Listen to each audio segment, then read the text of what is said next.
Oh yeah, that looks nice. Okay. Yeah. That's good. Cool. It's currently ready to mention. Welcome to another MetaCartel meetup. So for those who are new to the MetaCartel, we're a working group or cartel working on meta transactions. We have many different, I guess, squads and teams within the MetaCartel. And I guess we have other squads such as the UX team, which basically looks after how we apply meta transactions to projects. We have a team working on the core specs and standardization of the ERC 1077. I guess this meetup will be about the team, I guess, will be around the relay system, or the decentralized relay network that we're looking to build in parallel with everything else to support meta transactions. And today we're brought here by Peter from Chronologic.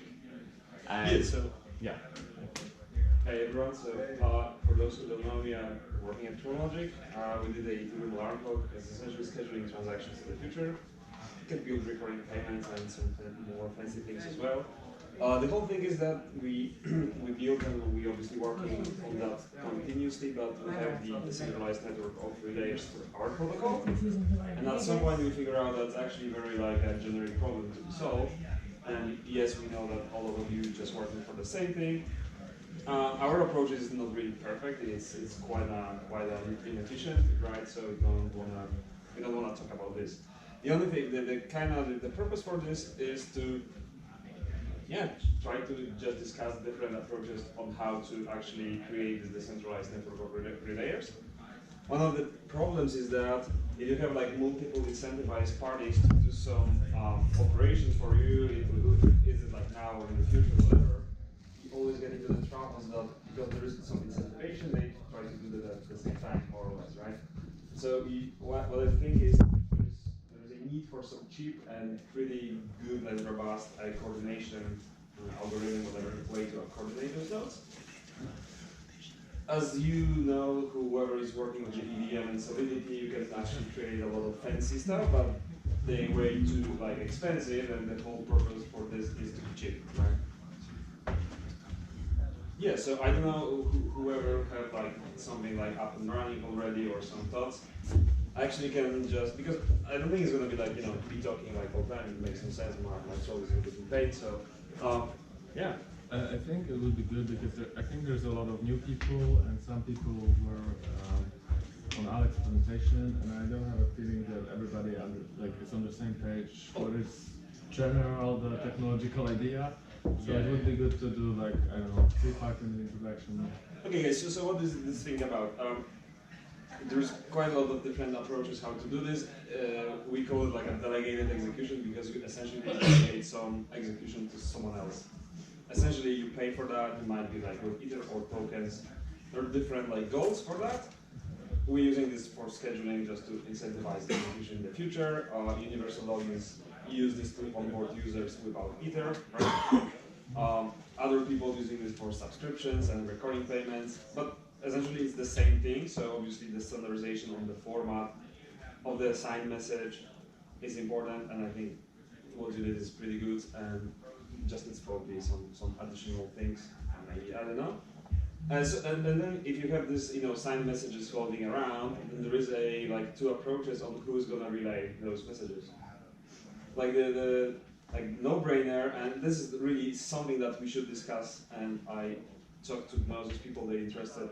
So I think tomorrow we just talk about what does decentralization means, how much decentralized it should be, and so on and so forth. Because that's another topic for this meeting, because we're gonna be here tomorrow, I guess. So we have approach where is the single node, which is a relayer. But obviously when you talk about some decentralized protocols that gonna relay on a single relayer, that might be a alarm kind of thing, red light in your head. That's not saying that's a bad thing, because for some purposes it's good enough. But essentially, if you talk, and that's our opinion, if you talk about some more financial stuff, you don't want to rely on a single thing. It's like a payment processing. It's relying on Ethereum, that there is one miner that's going to include your transaction. So that's by definition doesn't kind of fit. Okay, so then we have the single relayers, and I don't think we need to talk about that because this is fairly straightforward API kind of thing where there is a signed message, someone executes that for you, get the reward. No issues, I guess, right? And the problem is that how can we build and incentivize that there is some more than one, I guess, node that actually provides obviously more reliability, and it's all about like, you know, bringing this more robust network in place. So one thing we could really kick off with is just like, we have a couple teams right now that are building this decentralized relay network, and we have to really come together to actually share specs, right? So then we could share what research problems you want to actually tackle in unison, because that's kind of the whole point of this team, the crypto economics research team for the Meta Cartel. It's that we're solving problems that are all shared, and we could focus our resources together to overcome them quicker and more efficiently. And we have, I know we have Tendrum in here, Mark. We have Pocket Network in here. We have Status in here. We have, do I have Gnosis in here? No. We have Chronologic, which will be building the version 2 on top of this new architecture. And who else is building our decentralized relay network here? And yes, of course, Andrew from Groundhog. Yes. Simple. We have two uses for it, both for the executable transactions directly, but also message passing across sidechains. So, and it, I mean, yeah, absolutely. From what team, sorry? Simple tool, OST, Open Simple tool. Open Simple, right, cool. One way, let's just like, I think one good way is to just go through each team and I guess Guys, it's so hard. George, you're not building the decentralized relay network anymore, right? Or are you still looking to build that? Yes, of course. Of course, then we'll go through George as well, but I'd love to go through each team. Just roll with it, just roll. Yeah, just roll with it then. Can you move? There's a camera there, so. So essentially, I'd love to go through each team and I guess firstly share our why we're building it, why we initially started building it, right? What our philosophies are with it, and how we're approaching the design of this relay. What your emphasis on your design is, and I guess any other details you might want to fill in, and we'll go from there. I think that should provide us a lot of discussion for today. And in terms of that should lead on to further discussions on how we're going to share specs of our individual relays, because that will be how we actually collaborate together. Yo, hey. Sure, so I yeah. think that you actually stumble upon this kind of idea and problem to, I think idea to, you know, to create a essentially huge execution market that any implementations that follow the specs can participate with, and all these like gasless transactions could be paid with different tokens. It's quite a complicated, I think, complex system from the crypto economics point of view, and all this like which token is valuable enough for me to execute these transactions. But that's like maybe it's a good idea, I don't know.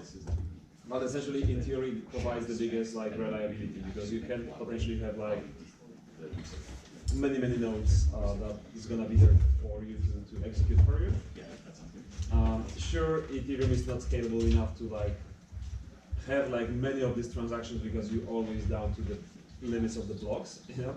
So like you definitely don't want to be able to incentivize like 10,000 nodes on the network because can't be that many transactions for relay. I have no numbers, but that depends from the protocol and signed message itself, I guess. So yeah, so that's like a thing, or you know, I know some of you building like just relay networks for your protocol.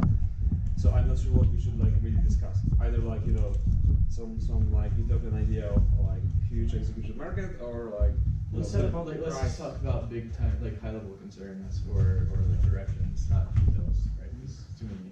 Yeah. Too many weeds. I think we should list out a bunch of different like concepts, I guess, and put it up on here, because we get to picture it, like, because we got multiple problems, right? We got a bunch of different tokens that relayers could possibly accept. They have a bunch of different models. Maybe we should focus on like, just put it out here, focus in on like what are some of the main problems, we can kind of build on it. Anyone interested in that? I would say that the first problem is the parameters themselves of the meta transaction, right? I think that's the like step 0 before everyone can build something. Is that we need to be building something that is everyone is building the same. And the problem is that everyone who thinks about meta transaction, they sort of have different needs for parameters and for metadata, and it's very hard to add those. Like the first ERC 1077 standard had like, I don't know, maybe 10 fields describing it. And even still, like other people came and say, look, I think like, what about recurring transactions? What about this? What about that? What about permission systems? And I think that's important. I would love Austin's not here, right? He's taking a talk right now. Yeah, that's kind of unfortunate collision that he made. Yeah. So because he told me about like a very simple scheme that he had, where instead of having like 10 fields, we could have three or four fields. It would be like transaction data would be all be one field. The conditional data would all be in one field. And I would love if someone who is more intimate with how that works and how you decode the API. I think I can tell. Yeah, we did that. Yeah, so I think it's pretty smart. I mean, just because we build this clock link is not meta transactions, but we have the second version that we're working on, and yes, because we kind of get into the point that we started off with something similar like having whatever the EIP about the signed messages is and numbers. But we just needed to have some conditions to be expressed in this whole signed message. So what we did is just we put a condition just as an extra call data thing. Is condition can be encoded as a call data. Pretty much maybe because it's going a little bit unstructured. Maybe I'll put let's say current proposal. What we have on the so in my mind, and this is something I shared with other people in the group as well. There is one proposal. I can tell you how I see different interactions between different agendas that and goals of different projects. And then that's one idea, and then someone else comes and say, hi, I have this idea. And then because if we talk, it's like everything in the air. If we put it in writing, and then you can say, yeah, this sucks, or this is good. Yeah, I get started. Because then we could compare the different standards. I would propose we use a new page.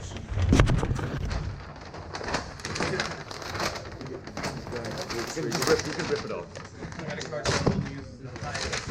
So there's one concern here that actually this thing is supposed to be on the layers network and the motion process. It's not really about the spec. So I don't know if we don't hijacking the first idea. That's a good idea. Okay. So, I mean, I think the maybe tricky part is, and I understand, like my interest is maybe a little bit different than most of you, but we have a common goal. If we all build relay networks and they're not compatible, then it's going to be super hard to have a network effect, and therefore. Yeah, but Point. So yeah, but on the high level, yeah, you just need to whom you want to send, what call data, and what condition. So that's the like minimum thing, right? But on a higher level, like you see on the research forums, you see some people doing like in-client kind of solutions or specifications, and then there are also outer client specified solutions as well. And to be honest, the standard doesn't really matters for the coordination process at all. Okay. Right? Because you need to coordinate over something and then execute, and then how and what you want to execute is the problem of the standardization. Okay, so the topic of this meeting is supposed to be? On the relayers network, but more on the coordination problem. Okay, cool. So I guess then doesn't make a lot of So sense. coordination and incentivization, then people work together. Sure, incentivization is a part of the standard. So you need to somehow include the reward and what the asset would be for the reward. So it's like one. Sorry. So high level, maybe like the ways that people are trying to solve just the incentivization problem or the coordination problem. Cool. So at the incentive, we call the incentivization is the fact that we accept multiple tokens. That's one thing. Yeah, I think, yeah, sure, there are different options, I guess. I mean, this is hard to really grasp, and I don't know, it's chaotic. There's so many different things. But yeah, I would just keep this at the abstraction of the some sort of asset and the amount of this asset, because that's the incentivization. And the relayers essentially need to know if they want to do that or not. And there are like different options how to do that, like make like this. Is it like really profitable for you to to execute, because in the single relayer thing is a different setup, so it's always like in your favor as a protocol or dApp creator to do this. And I would imagine that the next then problem after incentivization is that even, okay, we have incentivization, but incentivization goes to the relayer who published it, right? So the coordination problem becomes how do we prevent a race, like a gas race where all the relayers incentivized to put like a very high gas price. Exactly. So I think in general the problem is that if you tell the relayer to do something, they're gonna do at once, and we see that in Alarm.Clock obviously because there is some collisions. We have coordination thing which is not really perfect, and so people, because of lack of some whatever settings, they collide anyways. So you see like one block, 5 transactions trying to do the same thing, which is 4 of them reversing. yeah, 4 of them just losing gas, money because it costs like the gas for the execution. It's not like a huge 21 Yeah, but plus something. if you are competing, then not only the winner has to pay a gas price, but in the end the token has to pay the gas price of the winner and the gas price of everyone who lost it, because that will be included on the. Yeah, in theory, like in the most simple model, is just you have one by n chance to get the execution, and the n is the amount of relayers, right? And therefore the relayer will sort of calculate that when they think about their profitability. Exactly. So this is like a bad model because essentially that binds the reward to the amount of relayers. Okay, so if there's like 1 ether reward, that means it's gonna be 100 relayers. If there's like half an ether of the reward, is gonna be twice less. Because that's like a very simple There's also a front running issue. Oh yeah, front running is a big thing obviously because that's why you need to have coordination. Otherwise they're gonna front run until they get into the zero profitability. It's like a highly competitive market, so like the zero profitability, close to zero profitability is essentially always the equilibrium for that. Okay, so do you wanna talk about other problems, or should we start saying about solutions that people have studied on the? I think we should go to the solution. I hope problem is well now described, so we can go for some proposal for the solutions. Well, I guess one of the early proposed solutions, and I don't know if anyone has actually tested that, is the round robin solution where relayers have every relayer has a place where basically you auction off a place and every relayer knows their moment, and then you have some sort of reward incentivization for relayers not to be relaying outside of turn, right? So everyone has their turn, they know what their turn is, and then you have a system where they have to cooperate, otherwise there is a punishment for relayers. That seems like.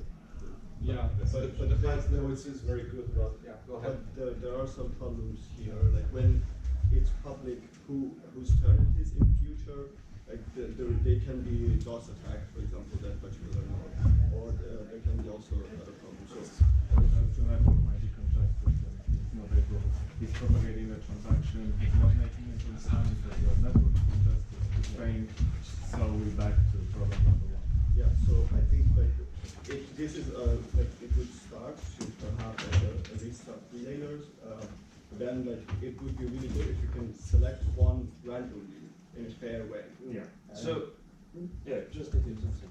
Which is pretty simple to do, but doesn't solve the congestion problem. It's not simple. Why not? Because randomness can be decided by the miner.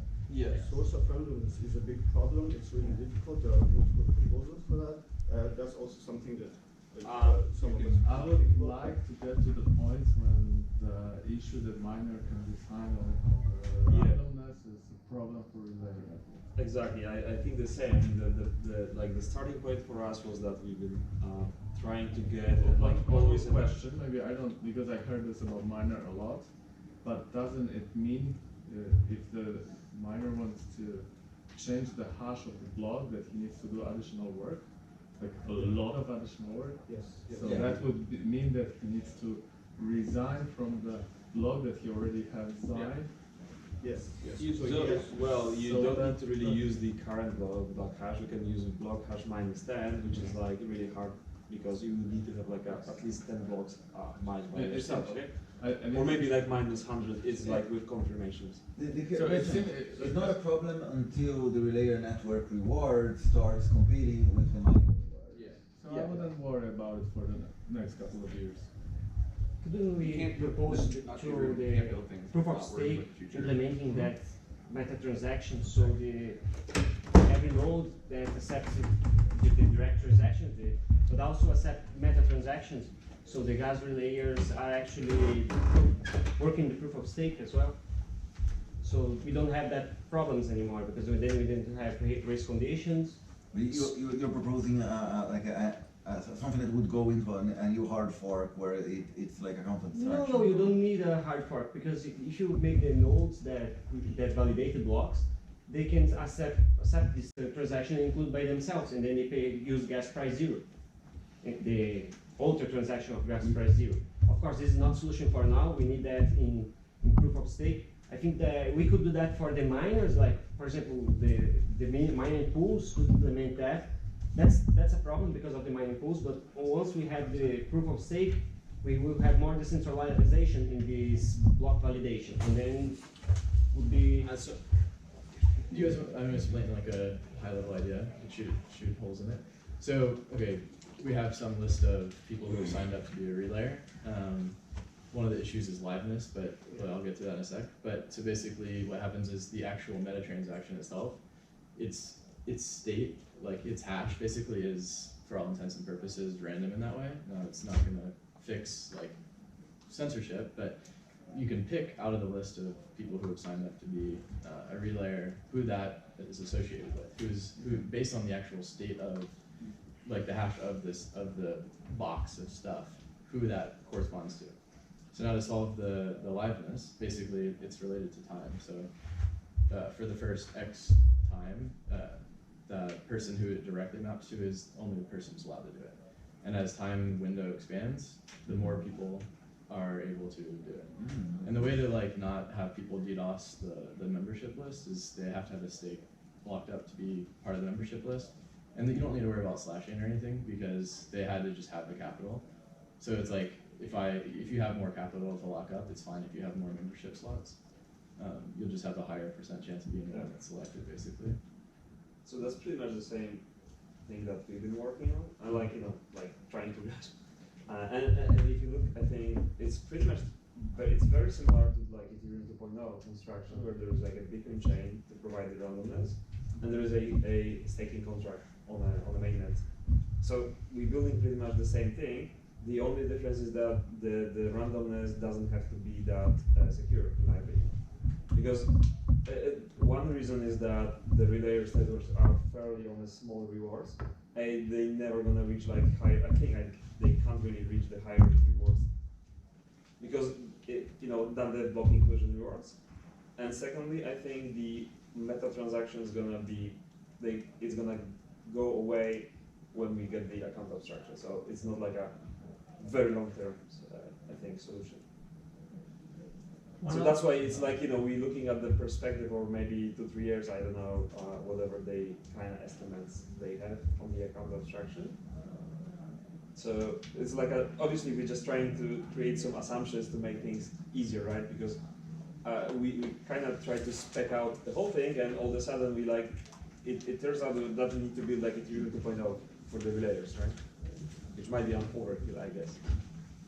And going to the block hashes, I think, and I'm not entirely sure, but if you go like -10 or minus whatever amount of block hashes from the solidity, then you essentially have much more proof because you can't fake like 10 block hashes back, right? I would argue even taking one. Yeah, one obviously, sure, but because like on at EVM you have 255 blocks back, right, from the code, so you can just pick something. I would argue that's not even required, but let's do it. And I like the idea of the staking contract and this kind of lottery thing, because if you have some random number, you can pick like whatever random relay from the list. The more entries tickets you have, the more chance you essentially have is probabilistic. If we did like a lottery system, you could have it so that like every time that you actually get picked, you can't be picked again until everyone's been picked. So yeah, that's the whole thing, is that if someone is unavailable, Sure, we're talking about, for instance, like transaction schedule like in 1 year from now. So all the decision making happens like just before the execution. Nothing really comes up front. So this, but it's a different kind of problem. And that's actually the problem for this for the subscription as well, right? Because they can be like be there for like months, I guess. Right. The issue with something like that though is then you can have the pick and choose at what gas condition you actually decide to use your lottery ticket. So that's what the time thing is about. Is Yeah, the but market. No, I So think as soon what as- this- as soon as If it- you lose your opportunity, like I guess chosen or not, executed or not, like if you get picked and you either aren't available or you choose not to execute, you still lose out until everyone else has been chosen. So regardless if you want to execute or not, it's like it needs to be incentivized that you have to execute, regardless of what gas is, whatever it is today, the transaction has to go through. Yeah, I mean, this is hard, and that really requires, I think, a bit more of the map just to see where the equilibrium of this thing is. But just one thing is the whole like relayers network costs are like relayers network's costs, right? The primary thing is to get those transactions executed essentially pretty much as much as possible. But the low gas transactions are actually the attack vectors on the relayers, right? In this case, that's also hard. Why low gas transaction would be attacked? Because if you have like a guarantee from the relayer networks that the transaction is gonna be executed, Why would you have a guarantee? I mean because that's something that a guarantee meaning that there is like a staking pool and then you are chosen, and if you don't execute you lose the deposit, right? So now we're slashing? So I would say that you lose your deposit, you just lose your opportunity. Okay, but okay. somebody else can take in turn and somebody Right, can but shut down. if you don't execute, I guess what my argument is, like, let's say I get picked and I'm like, you know what, I'm not really feeling it today. It's however many times till everyone else it's in the pool, until they've all executed, I can't You log. can time create this loss like whatever We number. still have a gas abstraction, right? We still relayer decides whether to relay a message or not, depending on the gas. Okay, so I get your wrong because I thought you were talking about slashing. I have a question that takes a step back. Because I really like this idea. It might work, it might not work, it might complicate, it might not be complicated. But the question is, I'm pretty sure that it might not be the only idea.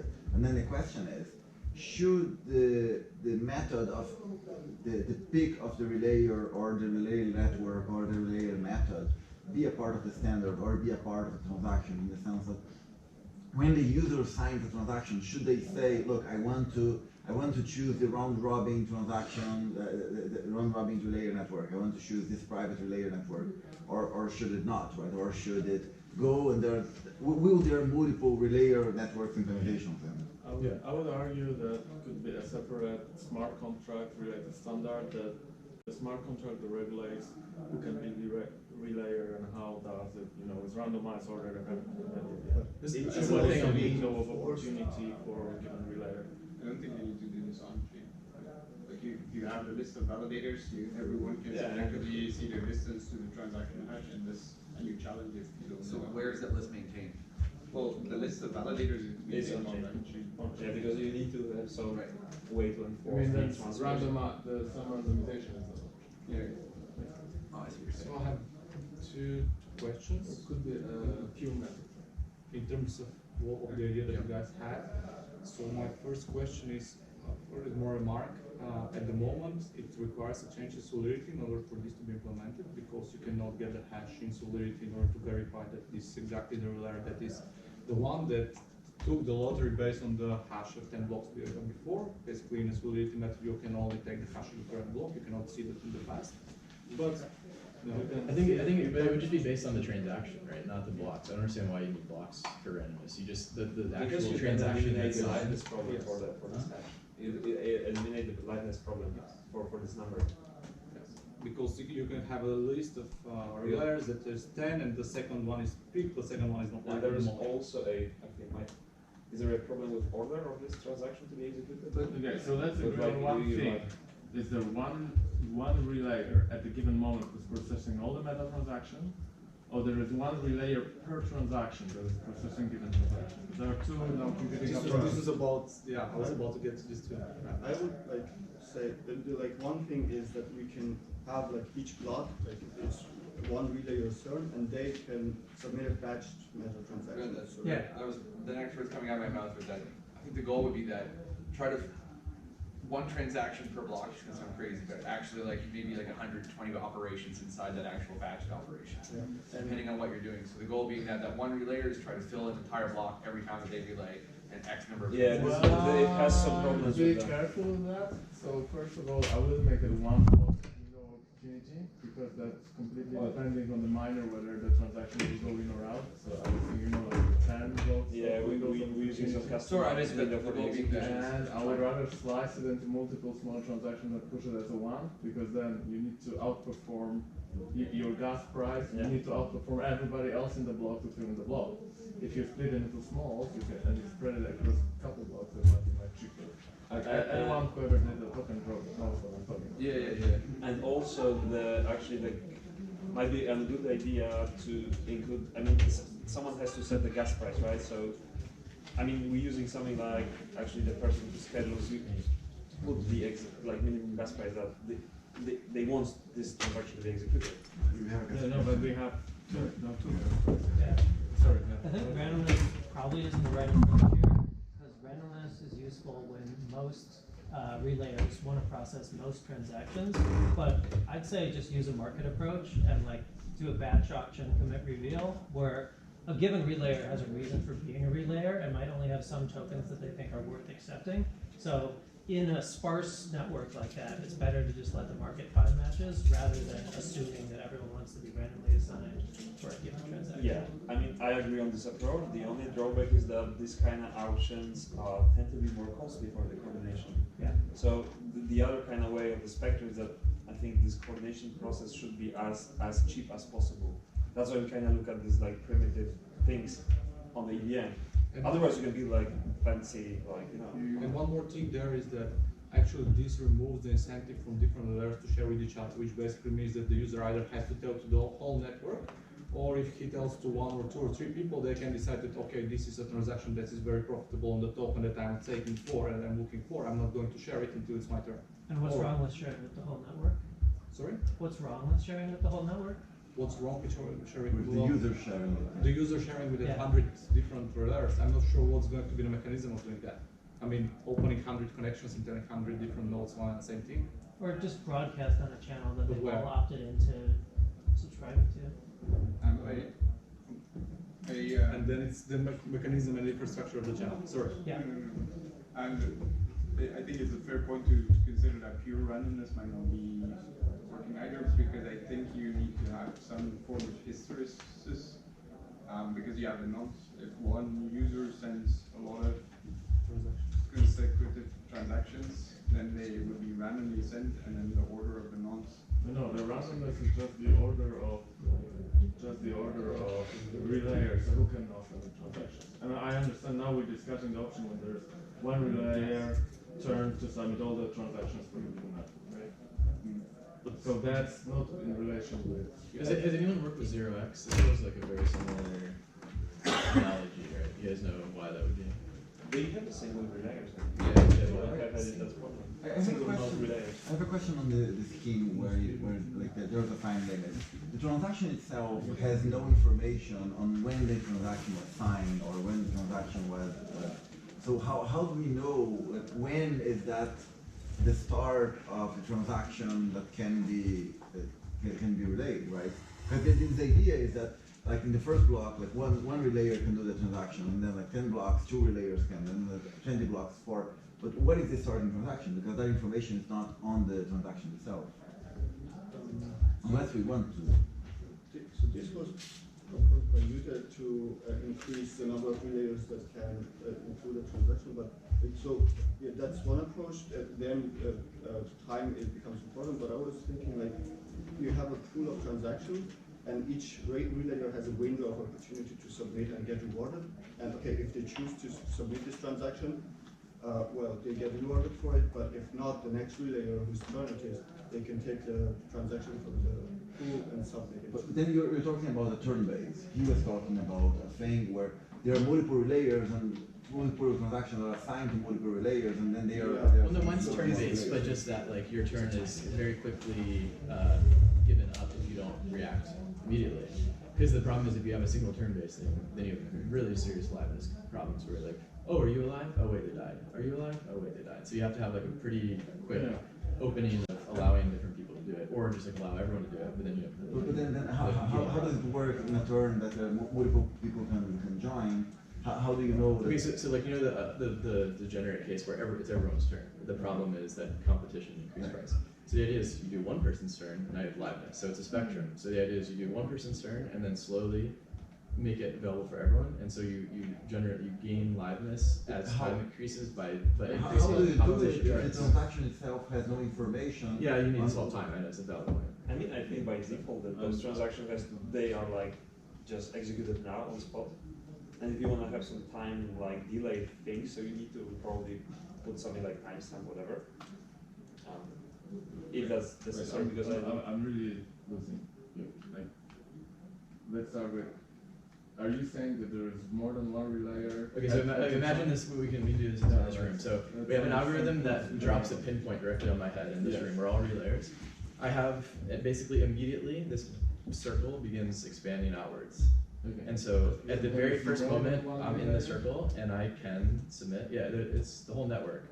And then as soon as the circle reaches him, and also him, now they can start relaying it. And if they don't act in time, then we have multiple relayers that are able to submit transactions. Yeah, but it's not the whole network. It's one, then only two, then only four.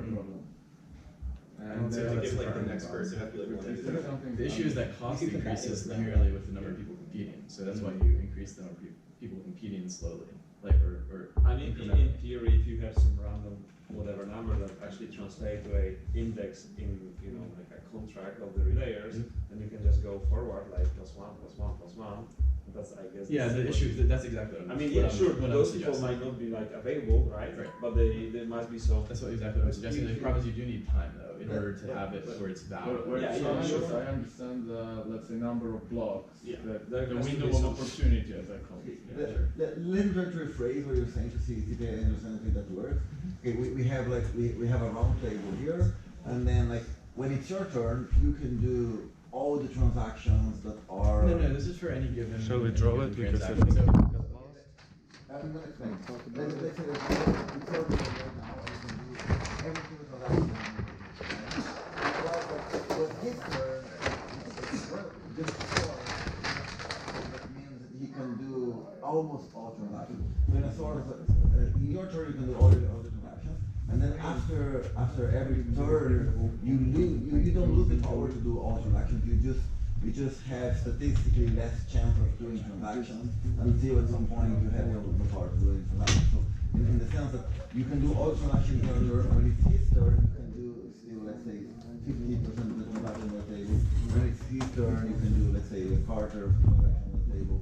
So would that be the way I imagine this happening is it's not round robin by who gets to do all transactions. When I do a transaction, you hash that in order to get a point in a three-dimensional space, let's say, like a sphere.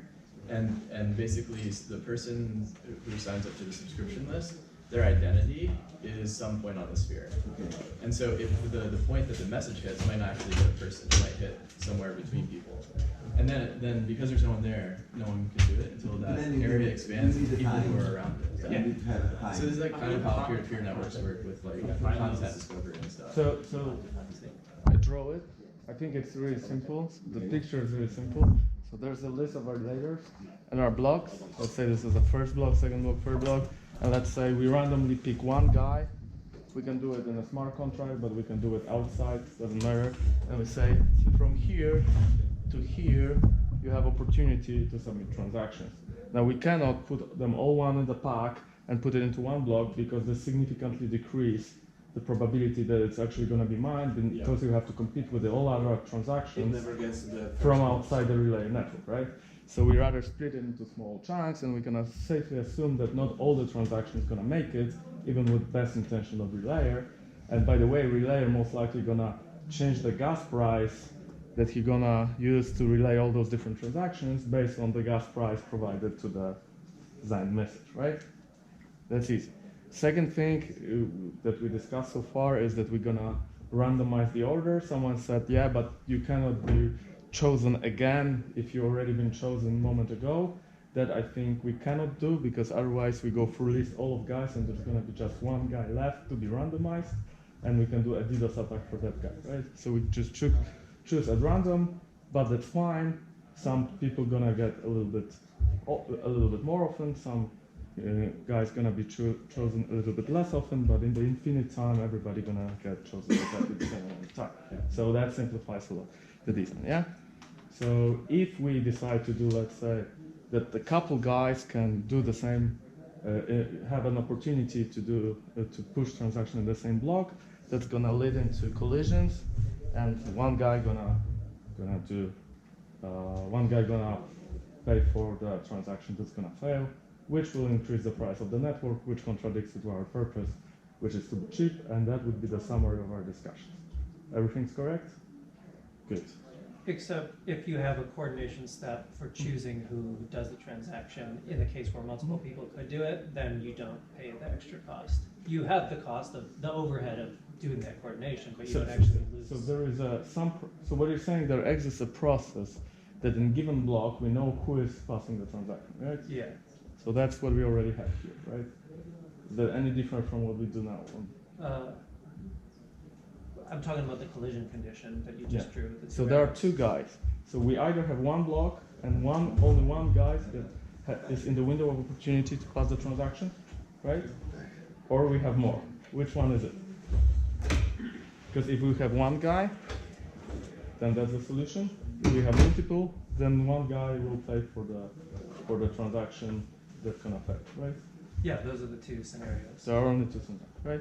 So the big question is, do we say one guy can pass all the transactions, or do we actually get the transaction hash plus block hash, and we say, okay, this transaction is that guy and this transaction is that guy? That's an interesting question, because both solutions seems to me like reasonable. Now the question is whether the person comes. You just roll the dice for every single transaction. I think so too. But we still have to keep the window of opportunity, because otherwise. Yeah, but this is just fine, because every single transaction has his own window of opportunity. Like relay per transaction have the window of opportunity. Sounds cool. Because I think that's the kind of the easiest way. And going back to the market approach, which is like, and this is something that we actually have, and I think draw it, because this is like a reverse Dutch auction that we have on our relayers, and that actually always tends to zero profitability, right? Should I go on the other page, or is it okay here? It doesn't in a sparse network. Let me explain what we have already, because this is like something that we have and it works in theory but not really in practice. So we have something like that. So we have the reward X. Let's say like whatever 10, okay, 10 assets, and we coordinate over the time. So there's like time. There is like a window of time where the coordination happened, and essentially you are doing this on like a bidding thing, but there is actually no bidding. So this is like a kind of invisible bidding, because you just multiply the reward on the curve. So this is like 0 multiplier and this is 1 multiplier, and the nodes who are going to execute, they know what's their profitability point on this curve. And by doing that, they're gonna choose essentially like this relayer says like, okay, my profitability has to be higher than like 0.001, okay? Or let's say for this example, if this is 10 and this is, so my profitability has to be higher than 5, so it's gonna try to get this transaction at this point while someone else can already relay here. That's in theory. In practice, because this is highly competitive market, they're gonna try to get this at 0 profitability always, because that's the equilibrium. But I don't think it will be highly competitive in a sparse market where most things are meta transactions. But where would they bid? We would need some kind of decentralized consensus system. No, I mean so yeah, this is what we're using, but this is on EVM smart contract. So you can easily like putting the extra cost in top of. I'm saying how we solve it. I don't know how you can solve this in the off-chain kind of manner. But this is like the mechanism that we're using. The implementation is a separate thing, right?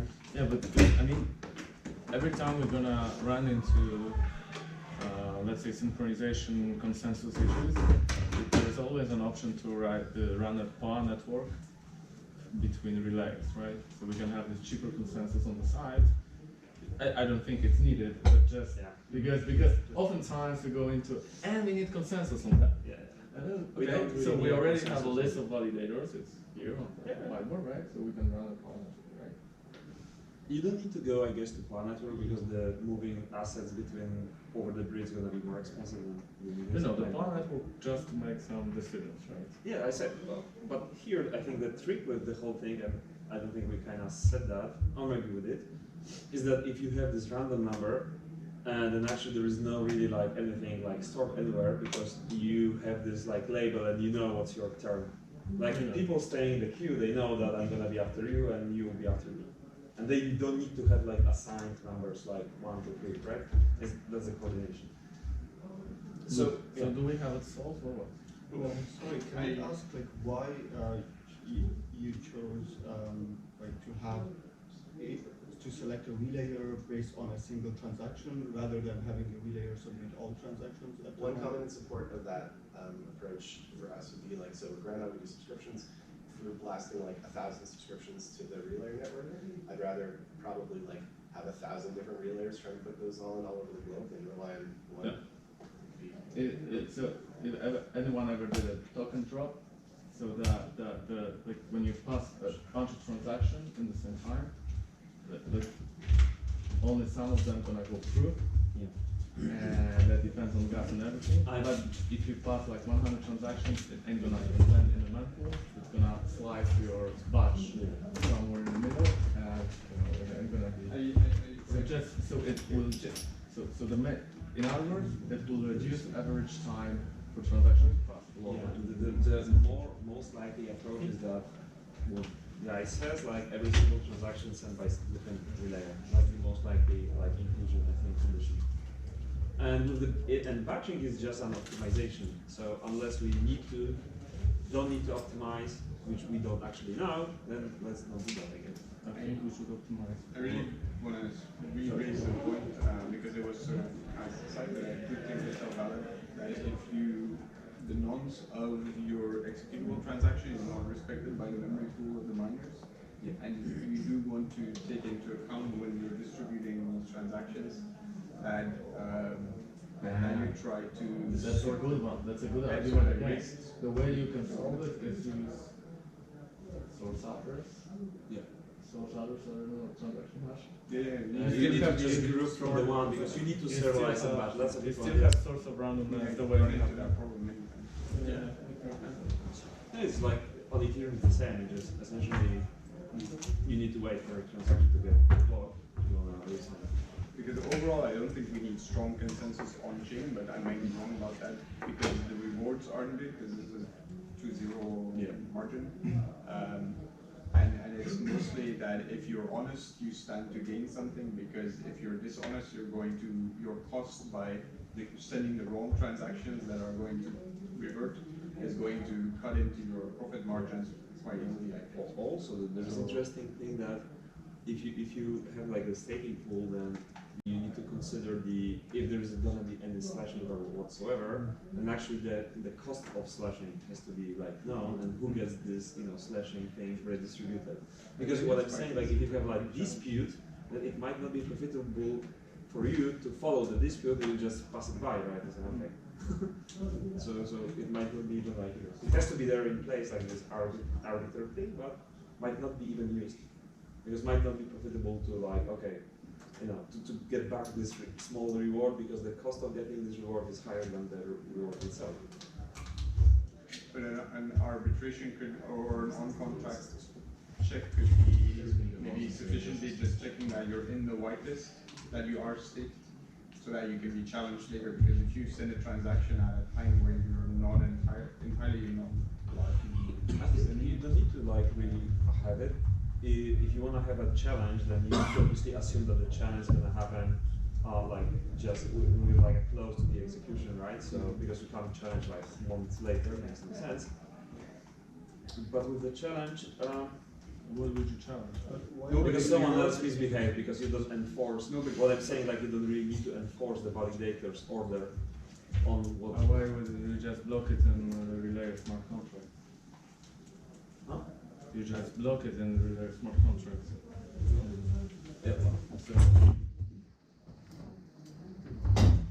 So you have a smart contract.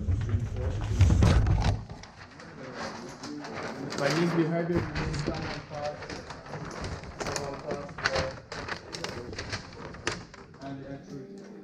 by misbehaving, you mean someone passed the transaction and it was not his turn. Yeah.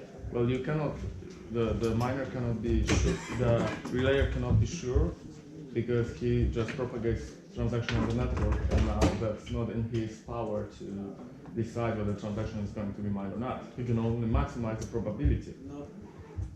You can only maximize the probability because you don't know. You can look at the average price of the so you can end up in this situation. Yeah? Gas price is, let's say, 1 kV, and I'm a relayer. I'm looking, okay, 1 kV, okay, different blocks. I'm propagating transactions, and this instant it goes up because someone is doing token drop or whatever else, right? Or just DDoS attack, right? So the only thing you can do is look at that and maximize the probability that the transaction will go through and will not fail. So, but we can enforce it really easily because we have execute function in the contract that is relaying the transaction, and we simply do a check, you know, if it is, you know, that there is the relayer list contract and probably is his turn, and then message sender, right? That's it. But what we also need, which is beyond the topic of that What meeting, happened? is the way to easily extend those execute functions to join the network, right? Because probably not everyone will have that feature, right? I have a question. Is this might be vulnerable to like a front-running attack? Like if just someone wants to attack the network, like they send a sign message that they want someone to execute, and then they move all of their tokens that they're going to in the same block with a higher gas price. Could that then the relayer is going to try to execute that transaction will be reverted and it'll have to be the gas price, right? Sure. Yeah, that's possible, but why someone would do that? Because they're for shits and giggles. Madman attack. Yeah. Yeah, but that's more general problem than the relay network. Right? I think they It's would. a general problem of Okay. relays. The user attacking would probably waste more gas than the relay doing this. Right, but if someone wanted to shut down the relayer network for some reason in order to like gain a contract. Yeah, it is. Because Well, there's it's no someone cost who of actually publishing it's sign someone- message to the relay network. It's temporary. If someone wants to shut down the Ethereum network, Yeah, it's temporary, but like, what really about like fast. FOMO 3D? If like let's say this becomes a standard way for people to interact with the Ethereum network, then like someone who's more knowledgeable could actually execute an attack by like locking down, like I don't know, like they could like shut down the relayer network for a little bit because making it unprofitable. So and then I think so. One little detail is the relayer network should check if this particular contract is supporting this particular check at the beginning of the method. Because if it doesn't, they can get into. Sure, they need to, because if there is some stake behind, it has to be checked. You need to be a member of this party, like on this VIP list. So maybe there's black. I mean, the user contract that relays needs to have this check, right? Right. So the relayer is checking if that's the friendly contract that I trust. So or maybe that's non-friendly contract that I trust and has this extension. So we're only whitelisting users, we're not blacklisting?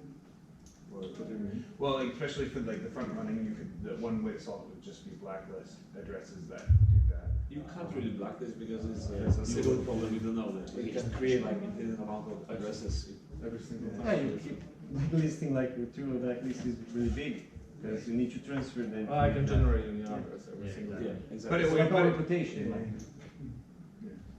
That's why the problem. That's why staking kind of solves it. Is because if a user has actually, it would actually make it way more expensive to attack because they have to generate an identity contract. It's not that they're just generating a wallet that's free. yeah. So it would actually make it, if you had a blacklist, it would actually make it more expensive to attack the network. It is, and yeah, well, that's one of the problems because with the sign messages you can DDoS the relay network because they for free essentially, right? You don't pay unless they executed by the relayer. What if I just spawn like 10 million sign messages, and if like there is an inefficient? I check on every message if that's something I would like to relay, right? You're still checking. That's enough. I could send you 100. You can DDoS the website, whatever. You just we're trying to make behind a less decentralized network here. I mean, that's what I mean, actually, that's. You can put your servers behind clouds or salt next to it. Do you guys actually mind if I ask a way more abstract question? Is like, what is everyone's goal about coordinating on this? Because it feels to me like